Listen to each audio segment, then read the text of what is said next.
항상 찬양으로 섬겨주는 우리 친구 수고한다고 박수 한번 주자. 당연한 게 없지? 세상엔 당연한 게 없어요. 항상 감사할 수 있는 여러분이 되기를 바랄게요. 오늘 말씀은 네 가지 씨의 비유라는 말씀을 가지고 전하려고 해요. 서로 그때처럼 교독해서 한번 읽어볼게요. 제가 먼저 할게요. 그날 예수께서 집에서 나가사 바닷가에 앉으심에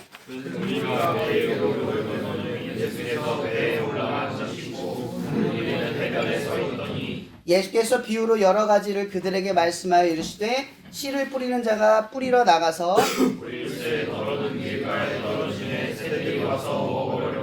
더러는 흙이 얕은 돌밭에 떨어짐에 흙이 깊지 아니하므로 곧 싹이 나오나 더러는 가시떨기 위에 떨어짐에 가시가 자라서 기운을 막았고 더러는 좋은 땅에 떨어지매 어떤 것은 100배 어떤 것은 60배 어떤 것은 30배에 들으시려 하였느니라. 다 함께 읽겠습니다. 시작. 귀 있는 자는 들으라 하시니라. 아멘. 오늘 말씀의 맨 끝에 뭐라고 이야기라고 했어요? 귀 있는 자는 들으라. 여기서 말하는 귀, 여기 혹시 여러분 귀 없는 사람 있어요? 내가 말하면 귀를 막아도 다 들리잖아요. 그죠? 이 얘기는 뭐냐면 모든 사람이 듣고 있고 들는 이야기를 하고 있지만 듣는다, 여기서 말하는 듣는다가 뭐예요? 그냥 리스닝 했다는 얘기가 아니라 듣고 행동했다라는 뜻이에요. 그러니까 너희들 중에 귀가 있어서 이 말을 듣고 행동하는 사람이 있을 거다라는 얘기죠. 그럼 반대로 말하면 어떤 얘기예요? 아무리 하나님이 여러분을 향해서 선하고 옳고 좋은 이야기를 해줘도 그 이야기를 듣고 행동으로 옮기지 않는 사람들도 분명히 있다는 얘기예요. 그래서 예수님께서는 이 말씀을, 그러니까 하나님의 복음, 이 말씀, 목사님 여러분에게 전하는 이 이야기를 듣는 사람들에게 이야기하는 거예요. 귀 있는 사람, 그러니까 들을 수 있는 사람은 들을지어다. 내가 듣고 하나님의 뜻, 옳다고 선하고 여기는 일에 내가 행동을 하겠다고 마음 먹는 사람들은 들을지어다 라는 뜻이에요. 모두가 이야기를 듣지 않는다는 건 누군가는 듣지 않은 사람들도 분명히 존재한다라는 뜻이에요. 오늘 말씀의 비유가 바로 그런 비유를 이야기를 하고 있어요. 첫 번째 비유가 뭐냐면 이런 거예요. 예수님께서는 비유를 하실 때 여러분들이 이해할 수 있는 상황에 맞춰서 이해를 했어요. 이게 말씀을 전했어요. 이 비유가 농경에 관련된 거잖아요. 그죠? 씨를 뿌리고 자라는 거. 이거는 농사를 짓는 사람들, 그러니까 예수를 쫓았던 사람들은 대부분 고위 관직에서 농사 한번 접어보지 못한 사람들이 아니라 하류층들. 그러니까 이 농사의 이야기를 비유했을 때 가장 이해하기 쉬웠던 사람들을 대상으로 예수님께서 비유를 하신 거죠. 그래서 예수님의 언어는 생각해보면 사람들이 이해할 수 있는 아주 쉬운 단어로 이야기를 해요. 지식이 없는 사람으로부터 지식이 있는 사람들, 혹은 신분이 낮은 사람으로부터 높은 사람들을 가리지 않고 다 이해할 수 있는 말이라고도 하는 거죠. 그래서 이 비유에서 씨 뿌리는 비유를 일부러 말씀을 하시는데 이걸 산상수훈에서도 하셨는데 예수님께서는 이걸 배 위에서 하셨어요. 왜냐하면 이 당시 예수님이 말만 하면 기적이 일어나고 만지기만 하면 고쳐졌거든요. 사람들이 자꾸 예수님을 가로막아요. 인기가 많으니까 남 만져달라고 알아달라고 하는 사람들이 많았던 거죠. 그러니까 배 위에 계셨다라는 얘기는 뭐냐면 그들이 다가올 때 배를 멀리 띄울 수도 있다는 거예요. 그러니까 배 위에 올라셔서 사람들이 이렇게 둥글게 해변가에 모여 있었다라는 거죠. 예수님 말씀을 들으려고. 근데 거기 있는 사람들 아까 처음에 얘기했죠? 들으려고 온 사람들이에요. 다 예수님의 말씀을 필요해서 온 사람들이에요. 근데 그런 사람들에게 예수님이 뭐라고 이야기하냐면 비유를 볼 때 첫 번째 길가에다가 씨를 뿌렸대요. 그럼 길가라는 말은 어떤 말이냐면 산 올라본 적 있어요? 산? 산 가면 길이 나져 있는 데 있죠. 보통 길이 나져 있는데 풀도 안 나잖아요. 거기는 땅을 팔 수가 있어요? 없어요? 딱딱하죠. 하도 걸어다녀서 팔 수도 없어요. 그 얘기 뭐냐면 씨를 뿌렸는데 길가에다 뿌렸어. 그럼 어떻게 됐겠어요? 뿌리가 안 내려가는 거죠. 말라버리는 거예요.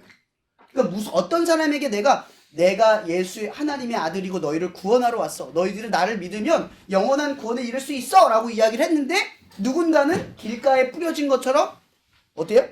말씀이 말라 비틀어져 버리는 거죠. 생명력을 잃어버리는 사람도 있다는 거예요. 이게 첫 번째 경우.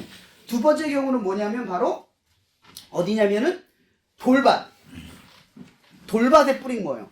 자갈 돌밭에 여러분 식물 길러본 사람들 알 거예요. 맨 위에 모래 뭐 놓고 맨 밑에 자갈 큰 거 놓잖아요. 식물 자라는 걸 컵 비커로 볼 수 있죠.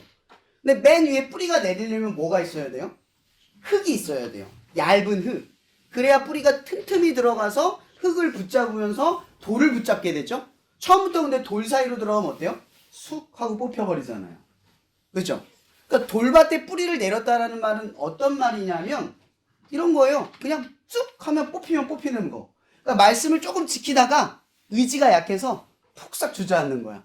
아, 내가 예수님을 믿었어. 그 말씀대로 살면 영원한 생명을 얻을 수 있고 하나님께서 내게 어떤 복을 주시는데 그걸 믿고 행동하면 되는데 누가 옆에서 비난 조금 하고 누가 옆에서 뭐라 조금 하면 툭 하고 꺾여가지고 뽑혀버리는 사람들. 이런 거예요. 이게 두 번째 경우야. 누군가는 듣는데 그걸 듣다가 조금만 마음에 안 들거나 조금만 힘들면 포기해버려. 그래서 가보지 못해요. 여러분 다이어트 알죠? 다이어트. 다이어트의 첫 서두가 뭐예요? 다이. 다이가 뭐야? 죽는다는 뜻이죠. 목사님이 원래는 살이 잘 찌는 편이야. 근데 공장을 다니면서 살이 잘 안 쪄요. 근데 왜 그러냐면 제가 뭘 느꼈냐면 공장이 힘들잖아요.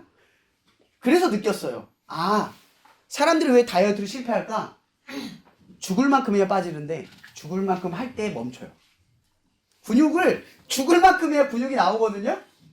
근데 죽을 만큼 힘들면 멈춰. 그 근육이 절대 안 생기는 거죠. 살이 절대 안 빠지는 거예요. 마찬가지로 말씀이 여러분들을 바꾸고 역사하려면 어떻게 해야 돼요? 버텨야 돼. 어느 시점을 넘어서야 몸에 뭐가 생겨. 근데 조금만 뭐 하면 툭 꺾여. 죽을 것 같으면 멈춰서거나 돌아서 걸어요. 이런 사람들도 있다는 거예요. 예수의 말씀을 듣는 사람들 중에. 또 다른 경우는 뭐예요? 가시덤불 위에 뿌려진 씨앗. 가시덤불 위에 뿌려진 씨앗은 어때요? 자라면 어떻게 돼요? 박넝쿨 알아요? 박넝쿨? 박넝쿨이 자라다 보면은 밑에 있는 잡초들 있죠. 그 어떤 풀들을 그늘로 가려버린대요. 그러면 이 박넝쿨이 자랄 때 밑에 있는 풀이 다 죽는다 그러더라고요. 그러면 보세요. 그럼 어떤 일이 벌어지냐면 그 밑에 있는 풀은 어떻게 되겠어요? 자랄 때. 자라긴 하겠죠. 근데 어때요? 키가 작거나 열매를 맺지 못하는 정도로 자랄 거예요. 이 얘기는 뭐냐면 이런 거예요. 그늘 밑에 있다는 뜻은 염려와 걱정이 너무 많아서 이런 거죠. 오늘 말씀대로 하나님이 어떤 말씀을 딱 줬는데 이 말씀대로 살면 되는데 걱정이 생기는 거야. 나 이거 말씀대로 했다가 손해보는 거 아니야? 아, 나 이거 괜히 내가 그리스도인 크리스천이라는 거 말했다가 애들이 나한테 뭐라 그러는 거 아니야? 나 교회 다니면 이제 주일날 친구들이랑 못 노는 거 아니야? 아, 나 공부해야 되는데 교회 계속 가면 나 성적 떨어지는 거 아니야? 이런 염려가 믿음 가운데 계속 생겨나는 거예요. 그렇게 어떻게 해요? 믿음이 어떻게 해요? 자라나지 못하는 상태. 걱정과 근심이 너무 많아. 누군가는 들었어. 예수의 구원이라는 말을 들었고 내가 길이요 진리요 생명이란 말을 듣고 가면 되는데 걱정이 너무 많아서 못 가는 거예요. 이게 뭐예요? 뿌리는 내리지만 자라지 못하는 신앙. 근데 마지막이 있는 거죠. 마지막이 뭐냐면 좋은 땅에 떨어졌대요. 60배, 100배. 그러니까 그게 얼마나 많이 맺히든 그게 중요한 게 아니에요.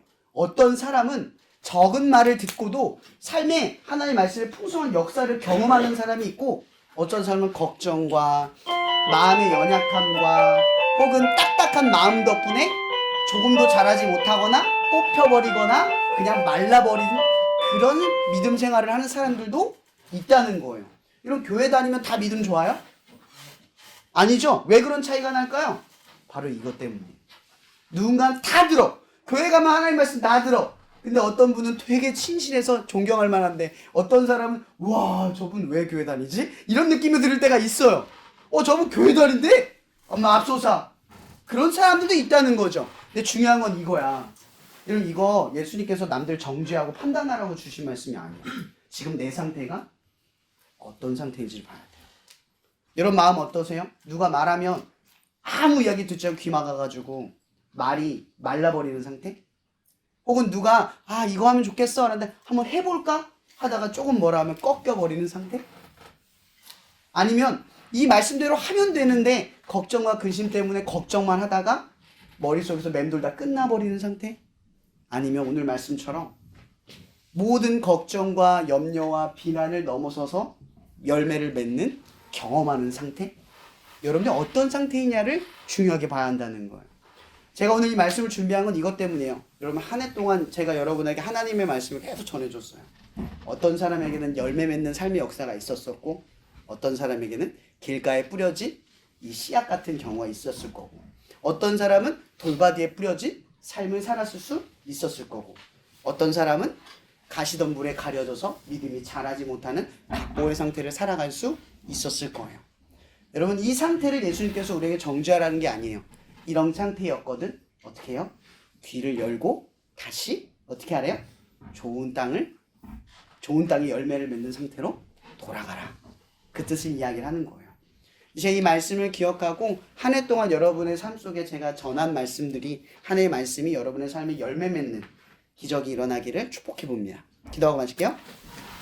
사회주님 감사합니다. 오늘 친구들도 이렇게 함께 모여서 하나님께 모임을 갖고 예배드리게 해주셔서 감사합니다. 오늘 말씀처럼 우리 친구들의 삶 속에 하나님의 말씀이 열매가 되는 그런 삶의 열매를 경험하는 친구들이 될 수 있게 도와주셔서 세상의 능력과 힘보다 하나님의 능력이 큼을 이 학교에서 경험하고 세상 가운데 펼칠 수 있는 당신의 자녀가 될 수 있도록 축복하여 주시옵소서. 모든 것에 감사하며 살아계신 예수님의 이름으로 기도합니다. 아멘.